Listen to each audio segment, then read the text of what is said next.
Membres du gouvernement de la province orientale et de la MONUSCO séjournent à Bunia. Au menu de leur visite, l'identification de groupes armés actifs dans les districts de l'Ituri. Quand les uns veulent arranger, les autres viennent pour détruire.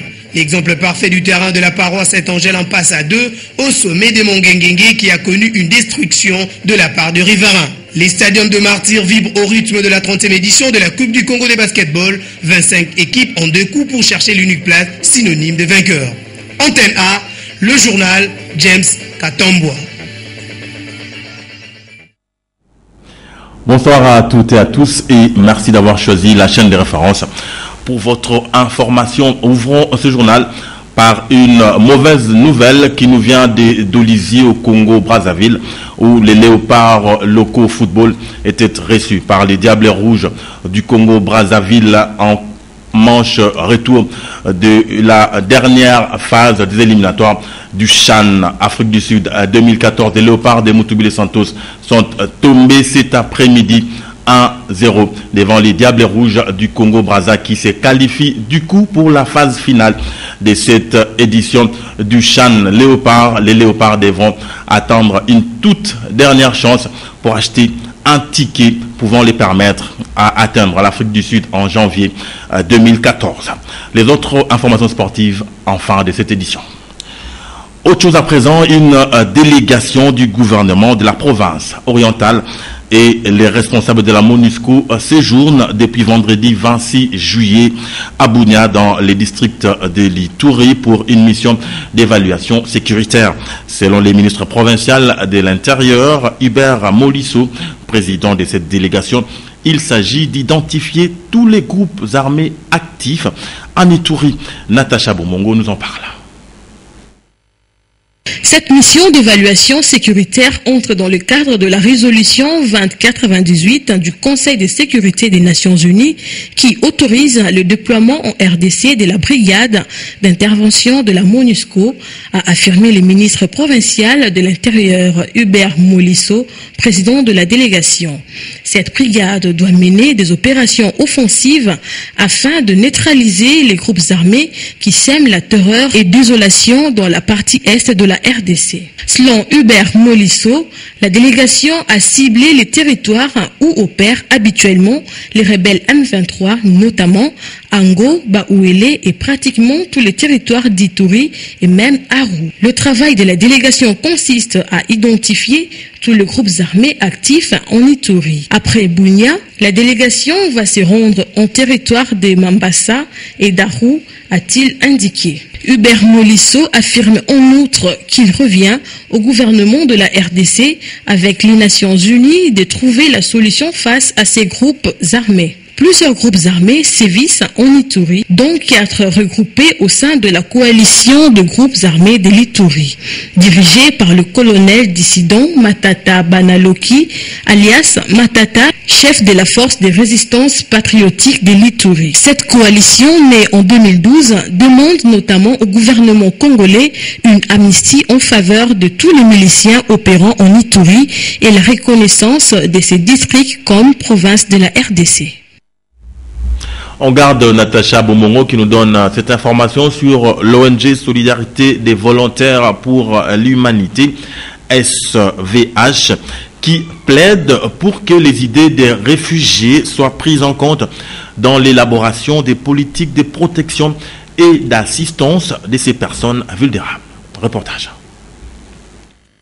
C'était au cours de la présentation du rapport Voix d'exil, réalité du quotidien et perspectives d'avenir de réfugiés congolais et burundais dans la région de Grand Lac, à Bukavu, dans le sud Kivu, que les réfugiés congolais et burundais ont haussé le ton pour exiger au gouvernement Matata la prise en considération de leurs revendications. Ce rapport a été établi à l'issue d'une recherche menée par cette organisation ainsi que 3 autres, à savoir le Conseil danois de réfugiés, Action pour la paix et le développement endogène et REMA Ministry. Selon Évariste Mfomé, directeur exécutif de Solidarité de volontaires pour l'humanité, il s'agissait de comprendre la vie quotidienne des réfugiés ainsi que leurs perspectives d'avenir.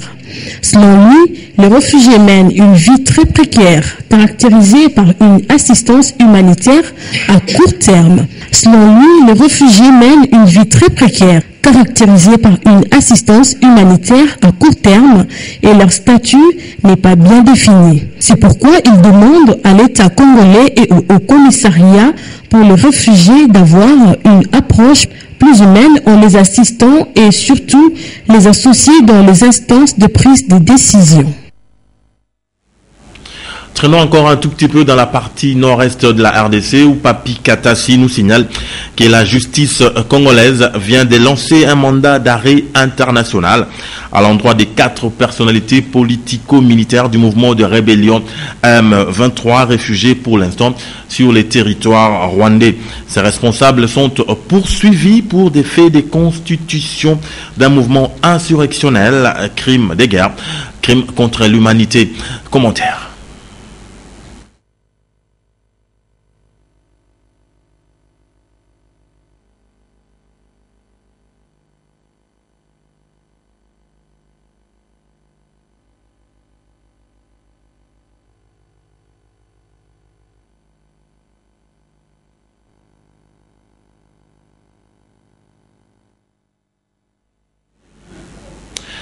Un petit pépin technique, nous allons revenir sur cet élément un peu plus tard.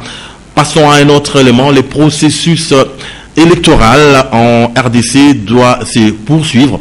Fort de cet espoir, les RODESIC, aux côtés d'autres structures de la société civile, a organisé une table ronde samedi 27 juillet pour scruter les parcours déjà franchis en vue d'améliorer. Témoin de cette rencontre, Nadia Koulefouka et Douzen Belebele. Les animateurs des organisations de la société civile et les acteurs du système judiciaire se sont retrouvés samedi 27 juillet pour réfléchir sur les contentieux électoraux en République démocratique du Congo. Mais surtout, ils ont mis un accent particulier sur la participation citoyenne des Congolais dans le processus électoral censé se poursuivre. Cette rencontre réalisée avec l'appui du RODESIC, la Ligue des électeurs et du CAFCO a relevé les obstacles rencontrés et a proposé les pistes de solutions. Au regard de l'expérience accumulée en 2006, puis en 2011, ces acteurs pensent que l'implication de tous s'avère nécessaire pour consolider la démocratie en RDC. Au gouvernement, la mise en place effective de la Cour constitutionnelle et l'installation des juridictions chargées du contentieux électoral. Au Parlement, révisiter la loi électorale dans certaines dispositions relatives au contentieux électoral, notamment l'article 74.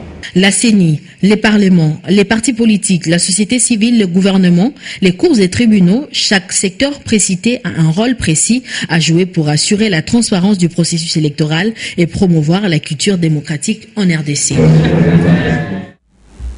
Patrick Borel-Mukendi vous le disait tout à l'heure dans le sommaire, des inciviques ont tout simplement saccagé l'espace aménagé par la paroisse Saint-Angèle au quartier Mpassa 2, espace se trouvant au sommet de la montagne Mangengege pour la prière. Les chrétiens lancent un appel vibrant à l'endroit des autorités. Suivez Ndaï Lambouchi. Située au quartier Mpassadé dans la commune d'Entsele, la montagne de Mangengenge attire beaucoup de fidèles catholiques et protestants pour être en communion avec l'Éternel créateur de toutes choses. Pour ce faire, la forme physique est indispensable pour accéder au sommet. Cet espace aménagé par la paroisse Saint-Angèle pour les journées de réflexion, de prières et de retraite a subi une destruction méchante de la part des hommes identifiés. Les chrétiens de toutes les communautés lancent un message aux autorités politico et aux princes de l'église de penser à cette montagne de Mangengengue qui dégage la présence de Dieu puissant, maître de l'univers. C'est un haut lieu de prière, non seulement pour nous les catholiques, mais pour l'ensemble des chrétiens. Ceux qui vont sur cette colline-là savent que c'est un haut lieu pour les chrétiens dans l'ensemble. Bien entendu, le lieu a été aménagé par l'Église catholique, mais l'Église catholique n'a jamais interdit à une autre confession religieuse chrétienne, bien entendu, d'aller se recueillir là-bas. Donc, après ces actes de vandalisme, en tout cas moi personnellement parlant, ça me choque de voir ça et j'espère vraiment que ceux qui ont commis cet acte-là seront sévèrement punis. Si vous voulez vous rendre à la montagne Mangengengue, prenez toutes les dispositions. La marche vers ces lieux saints n'est pas facile. Un bon entendeur, salut. On est là des pleins pieds en religion. On y reste encore un tout petit peu pour prendre ce reportage de Nadia Koulenfouka et Djouzen Belebele qui nous disent que l'Académie évangélique de Jésus-Christ que dirige l'apôtre Paul Alain Munzumbi a organisé samedi 27 juillet 2013 la première édition de l'école spirituelle sous les thèmes la création du monde. C'était dans la salle polyvalente du centre des handicapés dans la commune de la Gombe. La première édition de l'école de l'esprit organisée sous les thèmes la création du monde par l'Académie évangélique de Jésus-Christ a été un grand moment d'échange et de partage entre serviteurs et disciples de Dieu qui ont rehaussé de leur présence ce samedi 27 juillet à cette manifestation. Pour les conférenciers, l'apôtre Paul Alain Munzumbi, il était temps que le peuple de Dieu puisse bénéficier des connaissances spirituelles. Pour comprendre en fait cette création du monde dans la dimension spirituelle, dans la dimension de l'esprit, afin que nous puissions connaître la pensée profonde de Dieu, la vie qui est dans ces Écritures, d'autant plus que Jésus-Christ lui-même avait dit qu'il va ouvrir sa bouche en parabole. Il va publier des choses cachées depuis la création du monde. Donc dans cette création, il y a la vie, il y a des choses, des mystères que nous devons comprendre dans notre vie de chaque jour afin que nous puissions bénéficier de bénédictions éternelles. Créée en 2002, l'Académie évangélique de Jésus-Christ est un ministère d'évangélisation pour la promotion des valeurs spirituelles. Ce ministère à Kinshasa est situé sur rue Croix-Rouge, numéro 32, dans la commune de Barumbu. Le département d'éducation physique et gestion sportive de la faculté des sciences de l'Université pédagogique nationale UPEN a organisé le mercredi 24 juillet dernier la soutenance publique des thèses du doctorat du chef de travaux Baudouin Tinouki-Vouvou sous le thème l'aspect structurel et socio-stratégique de la formation des cadres pour le développement du sport en RDC. La cérémonie a eu lieu dans la salle K2 du rectorat de l'université. Popol Ziakwao pour le reportage.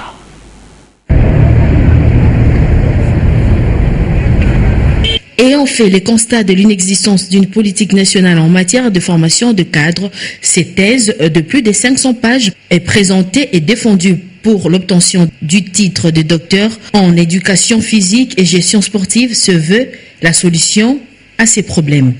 La défense de la thèse finie, les membres du jury ont ensuite siégé en huis clos.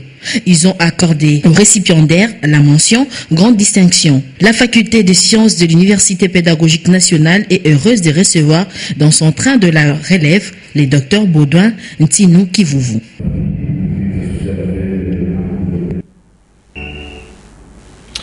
Dans ce même registre éducation, et ils ont terminé leurs études, ils sont 33 au total, et ils viennent de l'Institut supérieur d'informatique Chaminade, qui a procédé ce samedi 27 juillet 2013 à la proclamation des résultats de l'année académique 2012-2013. Ces 33 lauréats ont été lancés sur le marché de l'emploi à travers cette cérémonie qui marque aussi la clôture de cette année académique. C'était dans l'enceinte de l'ISIC à Mongafula. Sylvain Kapombo Bosengele pour le détail.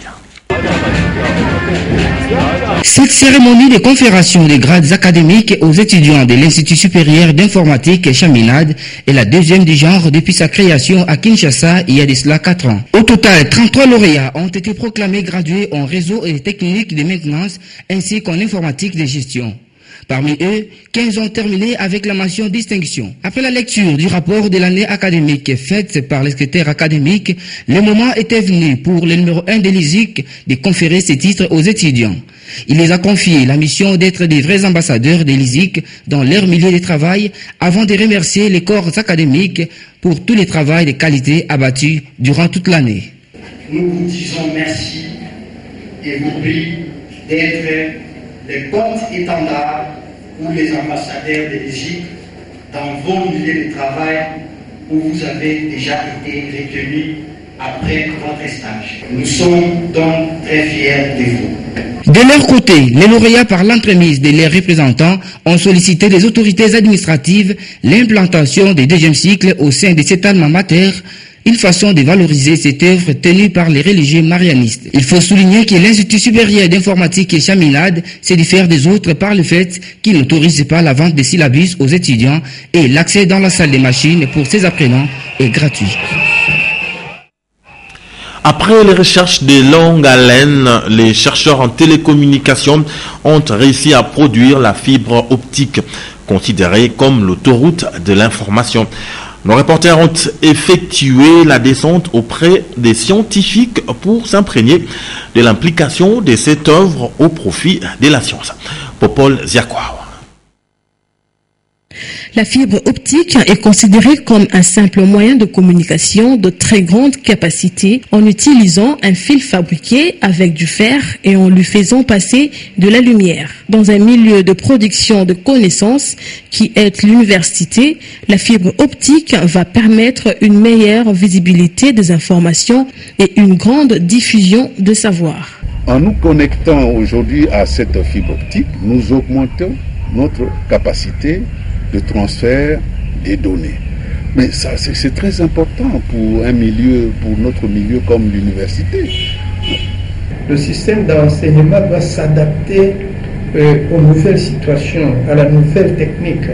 Donc, quand on enseigne, on doit avoir de la documentation. Or, le système Internet et surtout à haut débit tel que nous l'aurons par la fibre optique, il va faciliter l'accès à la documentation. La fibre optique offre un espoir pour le développement d'une nation.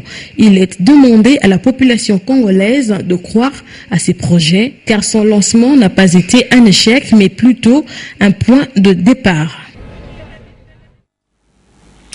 La Mercedes-Benz de marque D107, communément appelée dans la capitale Esprit des Morts, continue de s'aimer la désolation dans la ville de Kinshasa. Quelles sont les causes de leur fougue? Tentative de réponse dans cette réflexion signée Patrick Borel-Mukendi et Naïl Ambouchi. À ce jour, le Mercedes-Benz de marque D107 est à la base de plusieurs accidents de circulation qui coûtent la vie à un bon nombre de la population quinoise. Cette situation se justifie par le fait que la plupart des conducteurs ne suivent pas un cursus normal afin d'être reconnus chauffeurs.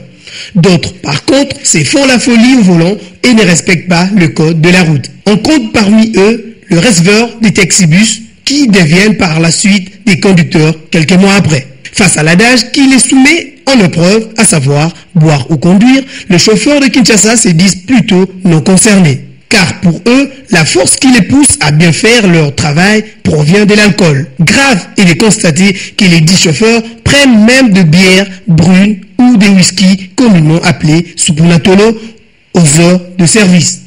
Ce qui les pousse à rouler à vive allure, perdant ainsi le contrôle au volant. Il faut dire que la mise en circulation de bus Transco du gouvernement Matata a été très saluée par la population de Kinshasa, car ces engins ont pour mission de rivaliser d'ardeur et mettre à côté ces chauffeurs de Mercedes D107, surnommés Esprit des Morts. Sachant que la vie n'a pas de brouillon, il est temps pour tous les conducteurs de procéder au recyclage en vue d'éviter tous ces drames qui leur arrivent à l'exercice de leur métier.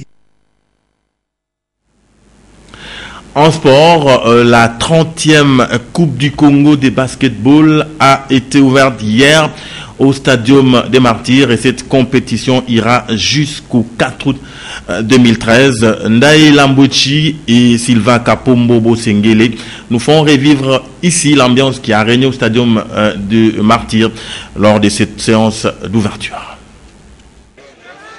La 30e édition de la Coupe du Congo Basketball a démarré le samedi 27 juillet 2013 au parquet du Stadium des Martyrs. Les provinces ont pris part à cette big event de la RD Congo, à savoir Kinshasa, Katanga, le Bas-Congo, province orientale, les deux Kasaï, Sud Kivu et Nord Kivu. Pour la première journée, les résultats enregistrés se présentent de la manière suivante. Les filles de l'Arc-en-Ciel, motivées par la présence de leur coach Adé Coco, ont ridiculisé leurs homologues de BC Tourbillon sur la marque de 68-44. Dans la version masculine, la belle affaire a été réalisée par la formation des SCTP ex-Onatra en battant les BC Molokaï par 89 contre 62. Une journée dominicale en faveur du BC Mazembe. Une journée dominicale en faveur du BC Mazembe qui a atomisé l'équipe de la jeunesse et avenir de Kinshasa sur le score de 100 contre 41. Cette compétition de la balle au panier se poursuivra jusqu'au dimanche 4 août 2013 au Stadium des Martyrs de la Pentecôte. En volleyball, Ndaye Lambochi et Damien Maungu nous apprennent que le championnat de la Ligue de volleyball de Kinshasa a pris fin et les volley club force terrestre chez les messieurs et les volley club V-club chez les dames ont terminé championnes de cette saison sportive. Les récits de la dernière journée de ce championnat dans ce reportage.